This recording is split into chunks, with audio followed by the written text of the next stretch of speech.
عزیزان اینجا مقبره حضرت سعدیه و خیلی جا با صفایی. من وقتی اومدم نتونست اصلا تولید محتوا کنم، غرق در زیبایی اینجا شدم.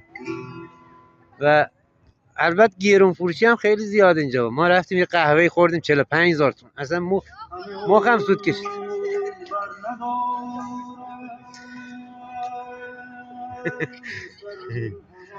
عزیزانم که درخت های با عرض سلام ما یک شیرازگردی جدید دیگه برای انشالله.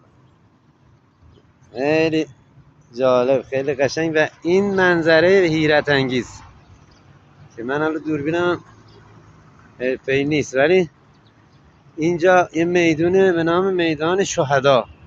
به به، واقعا هم که شهدا برازنده این نام و این جای خیلی قشنگ.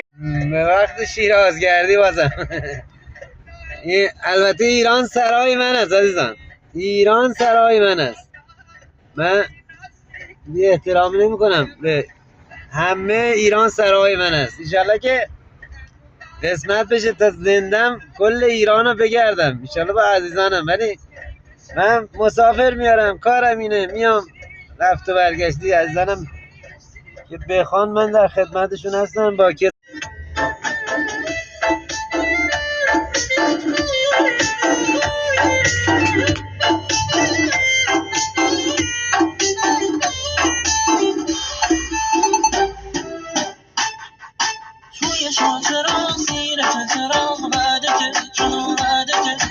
رفتی تو حرم پشمان شدی پا بگیر جنو پا بگیر دل شما ترا زیر چراغ بعده که